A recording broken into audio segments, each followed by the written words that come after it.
is the story of man.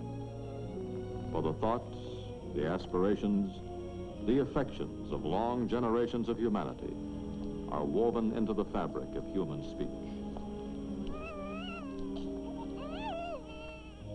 That's the way it begins. The story of language all over the world.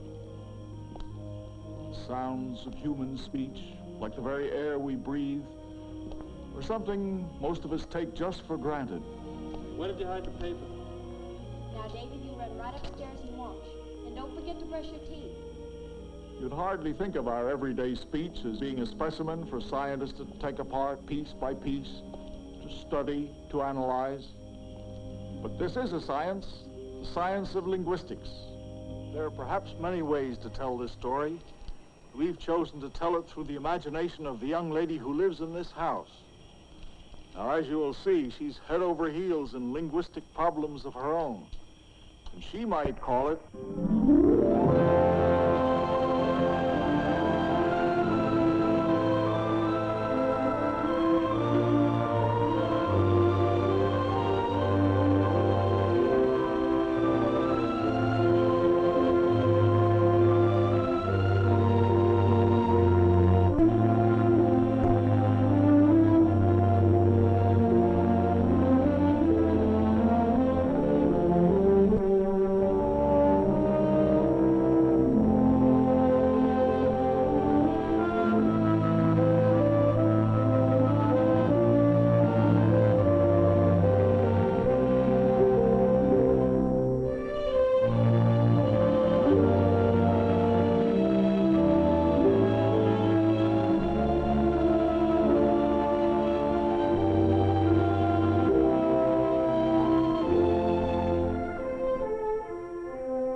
Use a preposition to end a sentence with. Why shouldn't participles dangle? Why does it have to be so many different words? Words, words, words!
How'd you do? I'm the Mad Hatter. Why, of course. My name is Judy. And you're in trouble, word trouble, but we are going to help you. Judy, this is Jabberwock. How do you do? 'Tis Brennig. How, Mimsy? How do you do? Why does he talk that way? Because he's the Jabberwock and talks Jabberwocky. What are you two doing out of the Alice in Wonderland book? We're going to free all the people enslaved by words. We are going to do away with the alphabet. Take forth the sword and told you to rub out the words. Words are awfully confusing. Sometimes there's no rhyme or reason to them at all. Good. You may join our conspiracy. Here, take a note. Judy will lead the letters into trap. Go on. Go on.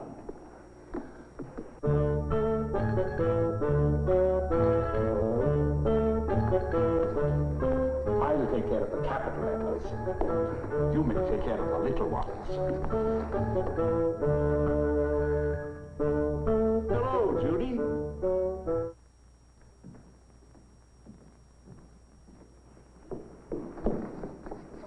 Who's he? He's a professor of linguistics. Linguistics? Well, Judy, what are you doing? We're going to do away with the alphabet. We're going to murder the language. Which one? There are at least 5,000 different languages in the world. There are a few of the dictionaries. Where would you like to start? What's he do? Speak all kinds of languages? He does just speak them. He's a scientist of language. A science of language? Oh, yes. He studies the insides of language. Sounds and words and alphabets. Alphabets. Is he for them or against them? Well, there's some things to be said in favor of alphabets. Name one. The alphabet is the basis of writing, for one. Then let's get the man who invented the alphabet. Yes, I'd like to meet him. I'm afraid that would be a bit difficult, because people have been writing for 5,000 or 6,000 years. Why, that's centuries. Yes, Judy, it is. The people have been talking for a long time. If this ruler represents the time man has been talking, he's been writing only this long. But even today, in many areas of the earth, large numbers of people, millions of them, still get along without writing. If they get along, why should they bother to learn? Well, they can't learn to write, most of them, because they have no alphabet. No alphabet. But as civilization began to spread over the earth, people realized spoken language alone has its limitations. They were learning so much they couldn't remember it all. You might say, Judy, that's why writing was invented. Then that must be why we have whole libraries full of books, because people wanted to write down for other people what they thought and what they did. Pity. People were talking to each other long before there was anything like civilization. Scientists don't know exactly how it all got started, but once on the move, speech grew like a great tree, with branches joining its limbs, branches growing out of other branches, branches running up into twigs, each a spoken language that was the source of still other languages, and each changing as it went along and developed, until 5,000 or more known languages spread through the ages. Even now, languages are continually changing, new ones springing from old ones, sometimes several from a single source. Latin was very important, wasn't it? Oh, yes, it certainly was. What we call the Romance languages all branched off from the great trunk of Latin. There's Italian, Sardinian, Spanish and Portuguese, Dalmatian and Romanian, Catalan and French Provençal, Rito-Romance, and if you listen, you'll hear a certain similarity. Padre, here, Papa, Tata, Papa. We all do talk something alike.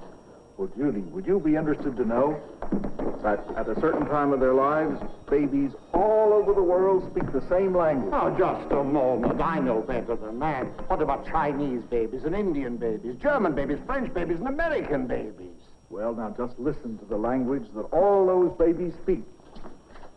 Now, here's a typical baby. Isn't this one rather young to talk? All babies in the world have the same, well, baby language to start with. The same babbling, if you like. But this babbling includes the sounds needed to make any language. I didn't think baby talk really meant anything. Oh, baby babbling is very important. When a baby first comes into the world, the speech areas of his brain are like a clean slate, ready to be written upon. From the very moment of birth. With every sound a baby makes, he is producing, you might almost say practicing, the basic sounds of speech. Then he learns to talk just by practicing. Not entirely. Through the first year, the child listens to his parents and copies as closely as he can what he hears, winning their approval when he makes the right sounds. Then the sounds begin to take shape. And by the age of 6, the speech pattern is complete. It's Daddy. Hello, Daddy. Babies all start with the same sounds, and then they just keep the ones that fit their language. I think I'll make a note of that. You might also make a note that we have a conspiracy to get on with. Shall we go? Oh, yes, that conspiracy to do away with the alphabet. May I ask a question? What is it? Why do you want to get rid of the alphabet? It's language we're after, really. And the letters of the alphabet are the building blocks of language. That's a beautiful statement. Thank you, Judy. Very well put, but hardly scientific. Professional jealousy. If I wanted to do away with language, what I would go after would be sounds, because sounds are the basis of any language. Sounds. Make a note of that. I suppose the next thing you're going to say is there's a science of sound. Well, as a matter of fact, there is. For a long time, scientists have been curious about how our human sounds are actually made. In the course of such a study, Professor Wolfgang von Kempelen invented the world's first talking machine. Make a note to get from Kempelen. That was in the 18th century, around 1780. Cross him off. We're too late. Here's a drawing of von Kempelen's machine when the professor completed it. I wouldn't even know how to begin to build a talking machine. What are you doing, Judy? I'm trying to imagine how the professor figured it all out.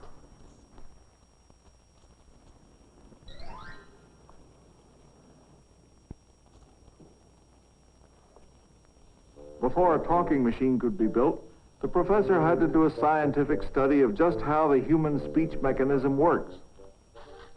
Lungs, vocal cords, mouth, palate, nasal cavities. For speech, you need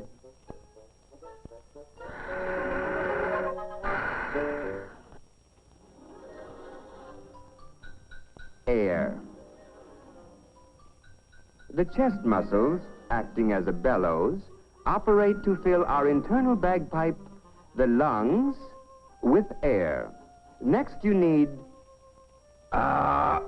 noise. Read from a bagpipe. That will do. Now we build the machine. While our friend is busy, let's look at some recent motion pictures of the human vocal cords in action. These films were made by the Gould Foundation Voice Research Laboratory at Northwestern University. You see, human noise is produced by the vocal cords, encased in the larynx or Adam's apple. Air from the lungs is released through a space between the cords, causing them to flap apart and slap together. These vibrations set up sound waves. Now, by slowing down the action with high-speed photography, we can see that the pitch of sound is varied by tightening or relaxing the pull on the vocal cords. Tightening them raises the pitch.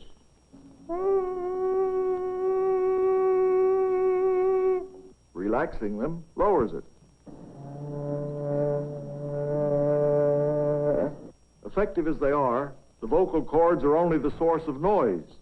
It's the rest of the speech mechanism that shapes the sound into meaningful words. Now, what the professor had to understand to make his machine work was precisely how the tongue, teeth, lips, and so forth operate. A, E, O. Vowels. And now, consonants. B, B, B, Z, The breath explodes, it buzzes, it hums. The machine is finished. And now, demonstration. That more, mommy. Why, the machine spoke French. It said, "You are my friend." Von Kempelen's machine was quite remarkable for 1780, for it was the world's first successful talking machine. Scientists today have the benefit of techniques undreamed of in von Kempelen's time. In these X-ray films of the human speech mechanism in action, you can see the tongue and lips assuming various positions to form cavities that modify the sound by resonance. Who will give a needle, a mouse, a cat, and a bird to my father? The sound of the different vowels depends on the height to which the tongue is raised in the mouth. High, mid, or low. It also depends on the position of the tongue in the front or back of the mouth. Consonants are shaped by tongue, lips, teeth. Who will give a needle, a mouse, a cat, and a bird to my father? This has been very educational, Jabber. We don't have to bother with the alphabet. All we've got to do is get rid of those vowels and consonants, and our job is done. I hate to disappoint you fellows, but what really come out of the human speech mechanism are phonemes. P-H-O-N-E-M-E-S, phonemes, the basic sounds of speech. Don't even make a note of that, Judy. He's just trying to throw us off the track. Come on, Jabber. We've got plans to make. It is confusing. I guess I better ask you, what is a phoneme? Phoneme is a sound. Like A, B, C? No, they're letters of the alphabet. They're units of writing. No alphabet for any language truly represents the sounds of that language. Let me borrow your pad. Sit down and I'll show you. Now, let's take this word. Either? Now, this word has 5 phonemes. If I say it slowly, you can hear the 5 parts. But some people say either. Can you say either, either, or either? Either, either, or either. As your friend the Hatter's already said, the alphabet can be very confusing. Different pronunciations are sometimes spelled in the same way. That's why scientists had to develop more accurate symbols. Now, in phonemes, either is written this way. E, err. And either is written like this. Ah, E, err. The difference is the first little phoneme. That's right. Now, scientists such as Ferdinand de Saussure in France discovered that out of the thousands of speech sounds a human being can make, each language has picked its own set of phonemes. English, for instance, has 45. Then those little phoneme sounds must really be the building blocks of language. I better make a note of that for the Hatter. But for myself, I better just stick to the alphabet.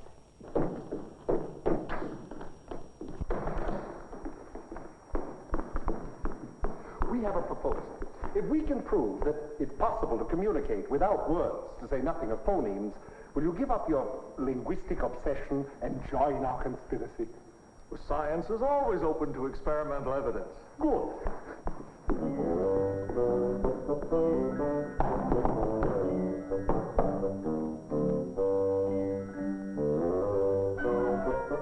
One, two, buckle my shoe. 3, 4, shut the door.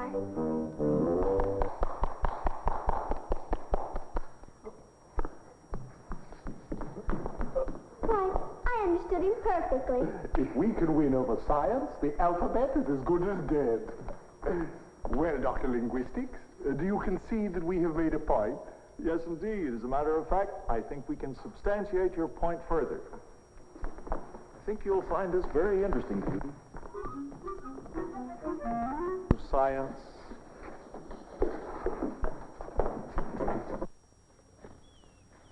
This is one of the Canary Islands, La Gomera, off the west coast of North Africa, a land of rugged terrain. In the sparsely populated areas, people found it difficult to communicate with one another across the deep gorges. So, the Gomeras contrived an extraordinary form of telephonic speech, whistling, which can be understood over a distance of 3 differences in pitch.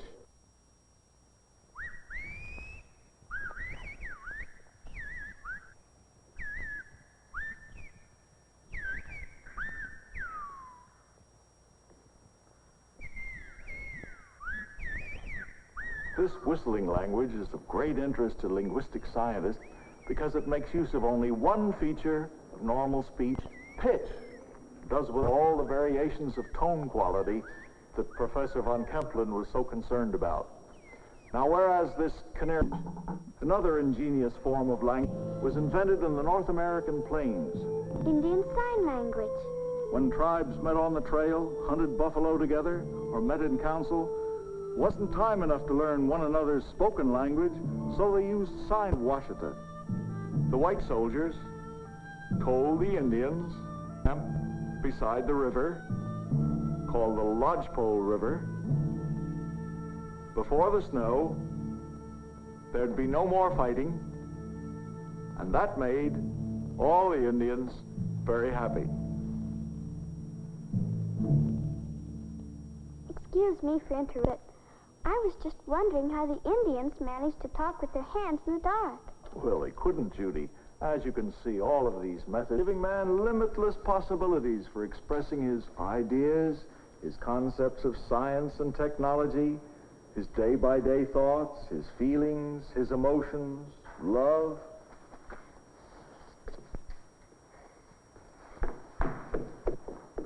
Don't be taken in by those scientific sophistries. Do animals have alphabets? Do they have words? And animals can, without any words at all, quote, communicate from the moment of birth. And they've got no without any words at all, haven't they? Oh, yes, indeed. But would you fellows please oblige? Now, look. There's a crow. When man invades the forest, he's the first to shout, "Beat it." Then all the other birds, animals, pass on the alarm. Not only birds and animals get along without words, but insects as well. The most incredible of all is the dance of the honeybee. When a worker bee finds a flower full of nectar, it flies. This urgent message is communicated by performing a dance. The pattern of the dance indicates the direction of the flowers in relation to the sun. The speed of the dance tells the distance from the hive. The other bees all take notice. They touch the dancer with their hands, discover the scent of the flowers. Then they all fly out to the source of the nectar. Animals and insects have many ingenious ways of communicating. Sound, smells, with motion. We find in all this communication that the animal mind operates almost automatically.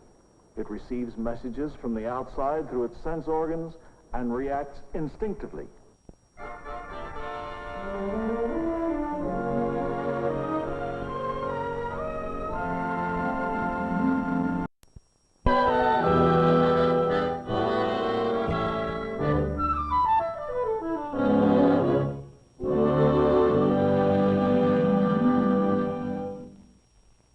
Hello. Hello. Why, Jabber, that's very good. You're improving. Hello. Oh, it was the parrot. Beware the jubbub, talking bird. But parrots just imitate what people say. Yes, that's because they are not able to associate a given sound or word with a specific meaning. It's curious, though, that they sound like people. Some animals, such as apes, do have a larynx and the rest of our vocal apparatus. The speech mechanism of the chimpanzee is the closest to that of a human being. Will you please? Research psychologist Dr. Keith Hayes and his wife raised a chimp named Vicky. After constant training, Vicky had learned to speak only 3 human words by the time she was 3 years old. Like human babies, she babbled at first. Later, she was rewarded when she made the right sounds. Mrs. Hayes would shape Vicky's lips to help her pronounce the word mama. At the age of 2 1/2, she could say papa and cup. Now she has learned to use all 3 of her words appropriately in solicitation. Now, who am I? Papa? Papa? Can you say what? She was rewarded when she made the right sounds. Mrs. Hayes would shape Vicky's lips to help her pronounce the word mama. At the age of 2 1/2, she could say papa and cup. Now she has learned to use all 3 of her words appropriately in solicitation. Now, who am I? Papa? Papa? Can you say what this is? By By the age of 6, Vicky's spoken vocabulary consisted of 7 words, whereas human children are using hundreds of words by the time they're only 2 years old. Chimpanzees, orangutans, and other mammals may have larynxes and the rest of the speech mechanism, but it takes more than that. It takes brain power. Well, for the present, we must conclude that man is the only one of Earth's creatures with true language. Because the animals can't manage to combine their cries, calls, their signals, to form the infinite variety of meaning that we achieve when we arrange words and sounds into sentences. So, Judy, shouldn't surprise you that some people have argued that what distinguishes man from beast is grammar. I knew it, I knew it. I suspected it from the moment he started building up this so-called science of linguistics, and all these pretentious words are just a cover-up for grammar. So, Judy, the sooner we get on with our conspiracy, the sooner we get rid of grammar. It would be a lovely world without subjects and predicates and split infinitives and the conjugation of verbs. But, Judy, grammar isn't just a bunch of rules. I know. It's the building blocks of language. No, it's more like the architect's plan for the building. Well, if you'll pardon me, Professor, I've got some plans for that plan. Then grammar is the plan of how we talk. It sounds important, but rather hard to understand. Judy, it's simply this. The way words are arranged into sentences is as important to meaning as the separate words themselves. Judy, did you know that your brain was unconsciously using grammar long before you started to school? You mean my head's been full of subjects and predicates? And I didn't even know it. Yes, of course. Did you ever try to make your mind completely blank? You can. If your mind goes on talking to itself and in language. That's what we call thinking. For language puts not only words into our mouths, but into our heads, too. Well, that's another trouble with words. Maybe the Hatter is right. Oh, but Judy, before you go, let me say that words themselves aren't to blame. They were developed through the ages to express the vital experiences of people everywhere. In a sense, people live in different worlds, worlds reflected in their languages. If we could understand these many languages, we might hear the people say, "We Eskimo must live with snow. It shapes our lives. We have a dozen special words to tell about snow. It's far too important to be dismissed with one word." To us, living in the Trobriand Islands, our very existence depends on raising our crops. We have more than 100 names for yams. Arabic gives us more than 6,000 different words for camel, its parts, and equipment. When language expresses our various ways of life, it is indeed our servant. Some scholars have wondered if language is not, at times, our master. People use words. Do words use people? In most of the Oriental world, our various social classes speak one to the other in traditional ways. Does our language then determine our behavior, dictating for each person the way in which he acts towards his equals, his inferiors, his superiors? Our Hopi language has no grammatical way to express past, present, or future. So far as our language is concerned, one might conclude that the world is without time altogether. Scientists, too, are pondering such questions. Does our language shape our whole philosophy of life? Is it true that some ideas that are clear in one language may be very difficult to say, may be even difficult to think in another language? Even so-called primitive peoples have developed languages that admirably express their cultures, their ways of life. But scientists have discovered that there are no primitive languages on the face of the earth. These languages, used with ease by the crudest savages, are just as complex as other tongues. In fact, it sometimes requires the lifetime study of our greatest scholars to figure them out. Anthropologists like Franz Boas, who pioneered in American Indian languages, sought to discover in each language its own system. Following Boas, Leonard Bloomfield began collecting materials on American Indian languages. By this and other work, he set the stage for modern descriptive linguistics. Others, such as Edward Sapir, an expert on many Indian tongues, studied languages as related to cultures and total ways of life.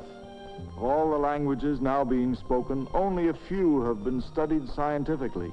And today, linguistic scientists all over the world are concentrating upon small speech communities that are rapidly dying out to prevent their languages from being forever lost to the study of man. As we understand each new language, we learn more about the way human beings communicate with one another. Oh, look! There's an envelope. Maybe there's a letter inside. It's an invitation. Mad Hatter says we're invited to a mad tea party.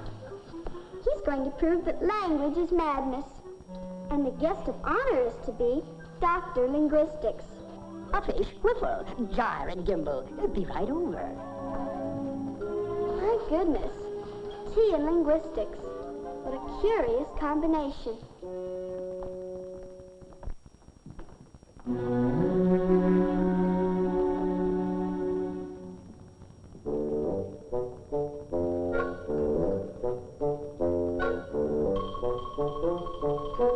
The mad tea party is about to commence. Who's coming? Well, I've invited a cowboy from the Southwest, a theatrical publicity man, and some other guests. How do you do, Shorty? Scan me, ma'am. Judy, this is Shorty Rogers, famous jazz trumpeter and composer. Hey there, Judy. How do you do? Crazy. Shorty, you're going to meet a very distinguished professor of linguistics. Is this cat cool, square, or way out? Well, I'm not sure that I follow you, but this should prove a very amusing encounter. They won't understand each other at all. Shorty, it is my great pleasure to introduce to you the very distinguished Dr. Linguistics. Doctor, this is Shorty Rogers. I'm very happy to make your acquaintance, Doctor. Skin me, man. Man, you're really with it. What's the bit here? Well, the hat here's been trying to bug me on this ABC jazz. Crazy made the scene, man, crazy. Hey, you're a real live aspirin. Well, I have to split now. So long. Keep cool. They seem to understand each other, but I couldn't. Mimsy, too. Me either. Well, wait till he meets my next guest. Oh, Dr. L., I'd like you to meet a theatrical publicity man. How do you do? Hi. Looks as if you already have a story. Yep, here's my lead.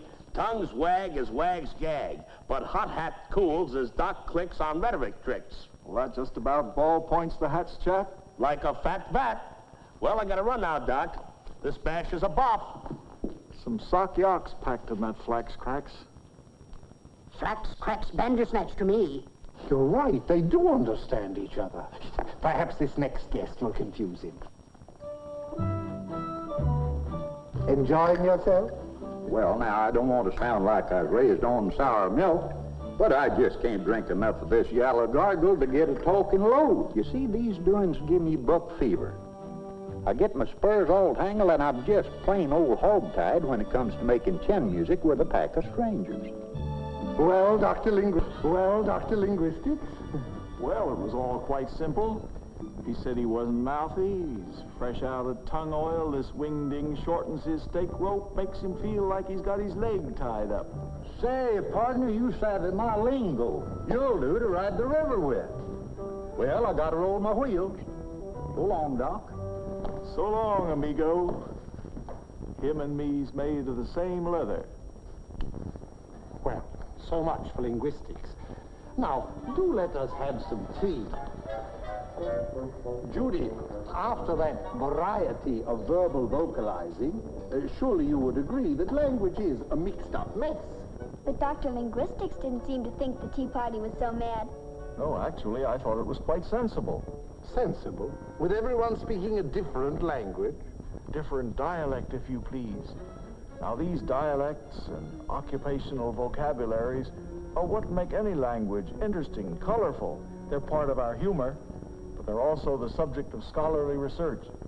Well, Dr. Linguistics, I'm afraid that you and I are not made of the same leather. Well, thanks for the tea in linguistics. It was very pleasant. Judy, would you care to join me in a little research project in American dialect geography?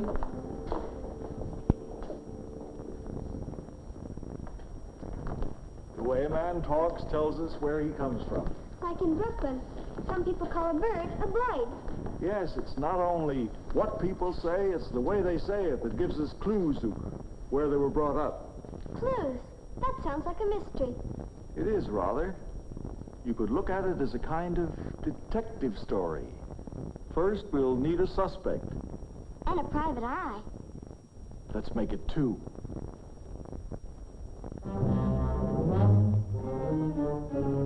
Now, for the last time, are you going to tell us where you're from?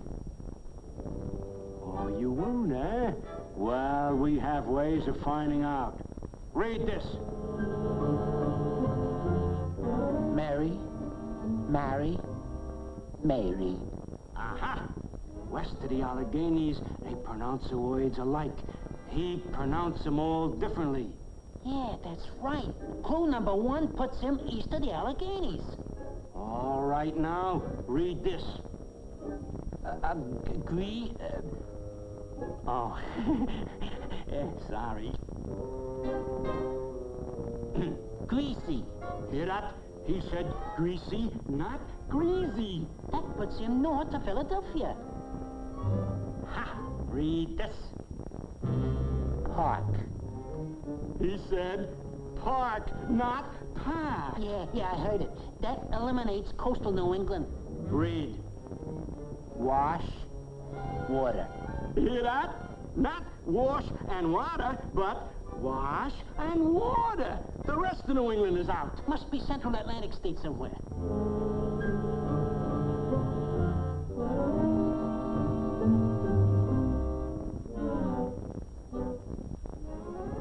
Father. Father? That cinches him. I'll put him within a 30-mile radius of Times Square, right? Yeah. 33rd and 3rd.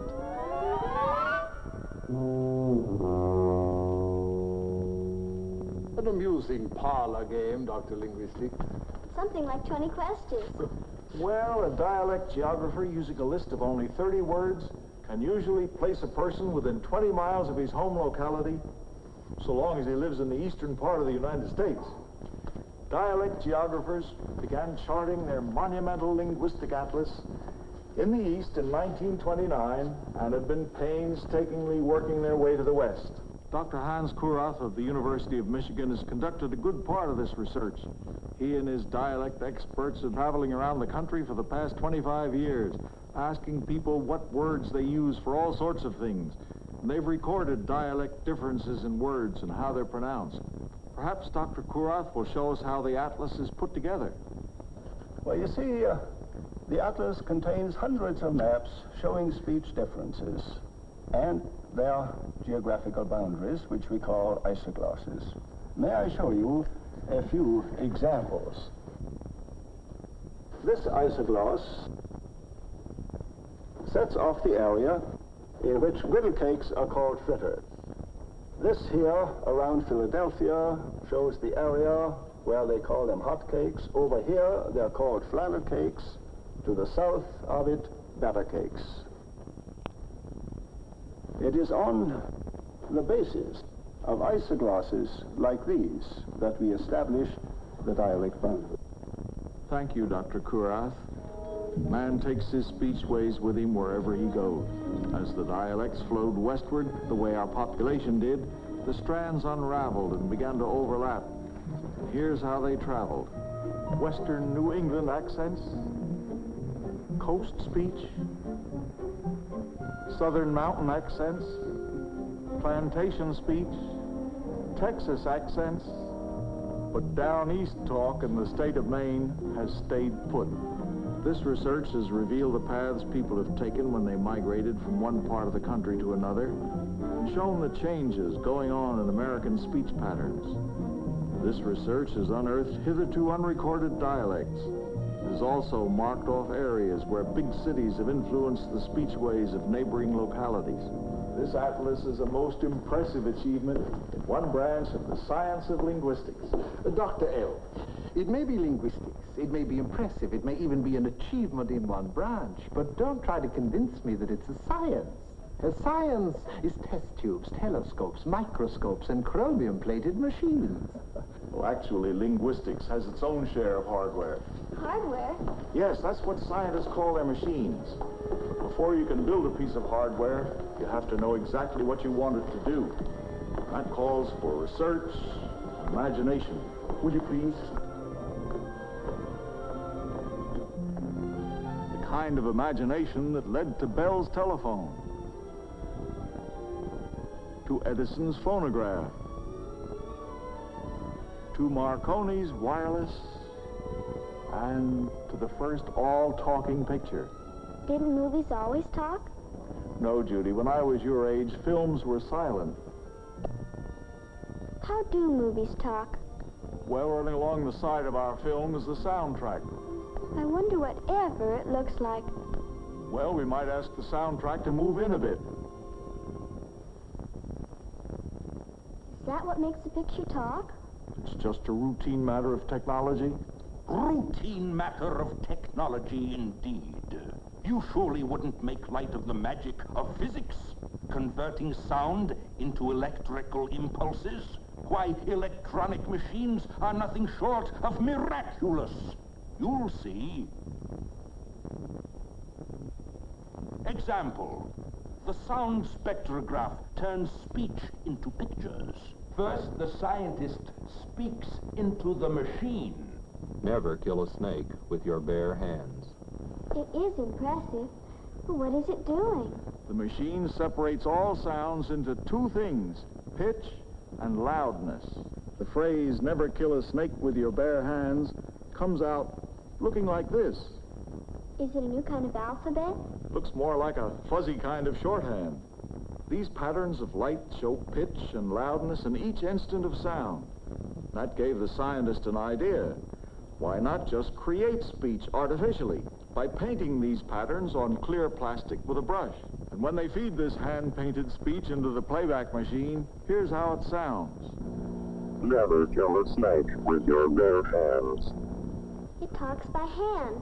Yes, the sound spectrograph allows linguistic scientists to make very rapid studies of speech sounds. And among other things, some deaf people have been taught to see speech. For example, they learn to recognize this pattern as 5.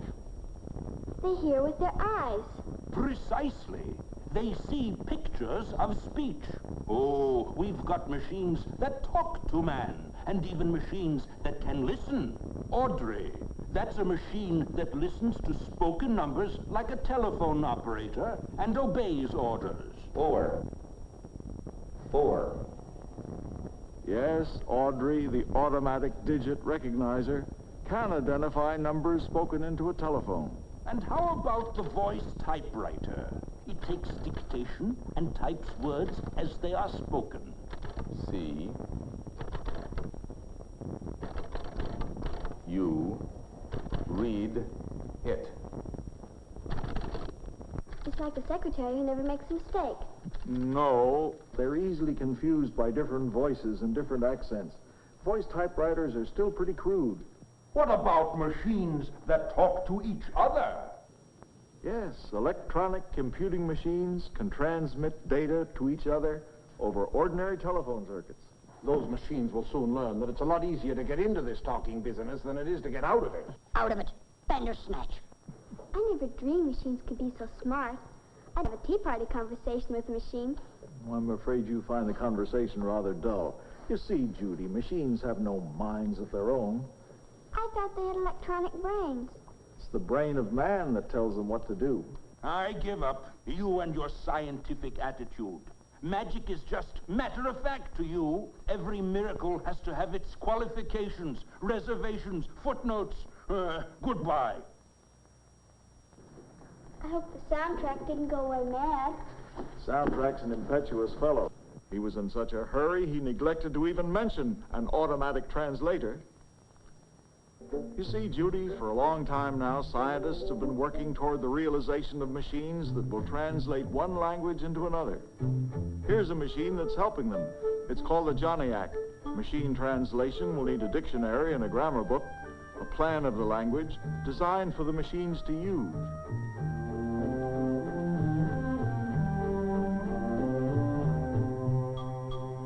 There's still a lot to be done, though.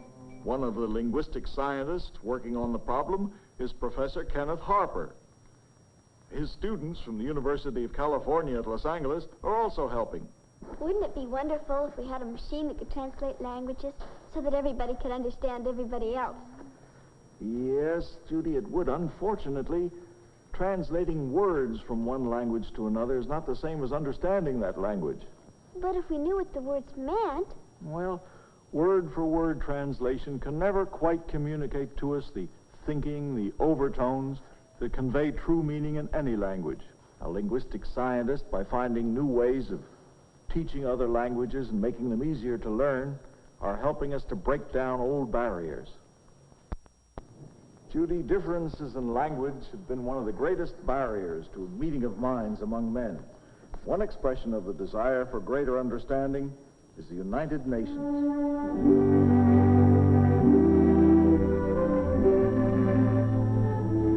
As Tertullian of Carthage in 200 AD wrote, man is the one name belonging to every nation on earth. There is one soul and many tongues, one spirit and many sounds. Every country has its own speech, but the subjects of speech are common to all.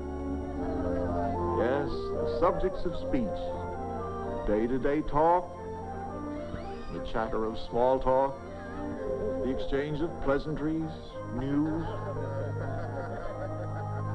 gossip, conversation among friends, and with strangers who speak different languages but find ways of understanding each other. Language and speech, the basis for communication, tools for learning, for broadening horizons of the mind, for developing new ideas, for exchanging knowledge, exploring new frontiers of science.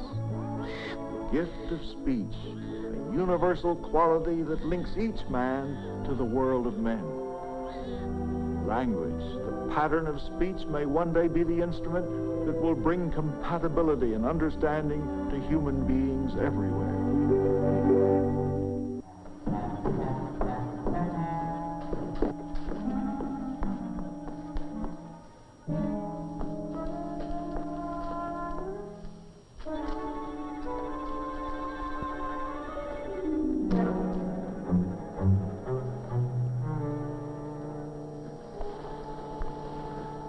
Soon I shall be immortalized as the man who freed people from words.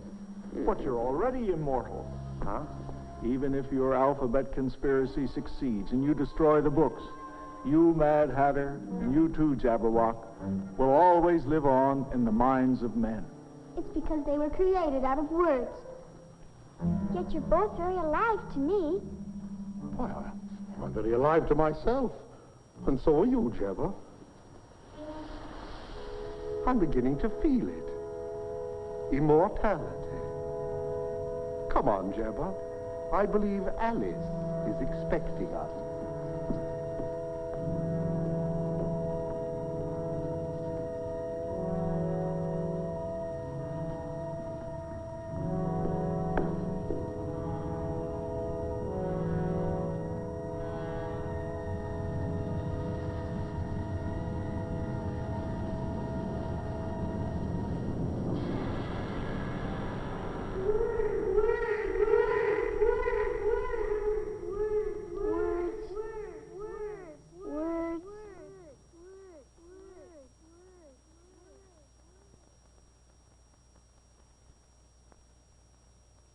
Words? Words. Hello there, Judy. Having trouble with your homework? You see, there's so much I don't understand, and I'd like to understand. Perhaps I can help.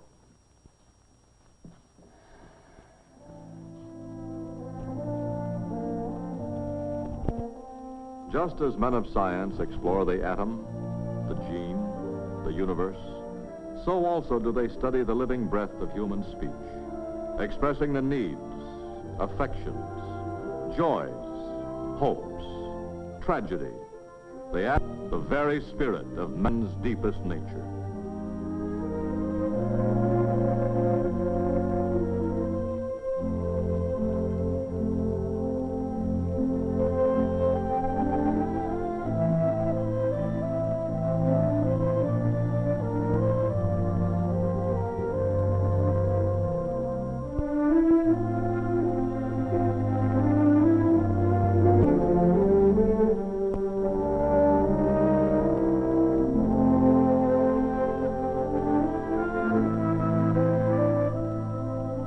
The Bell system is grateful to the many distinguished scientists who helped to prepare this story of language.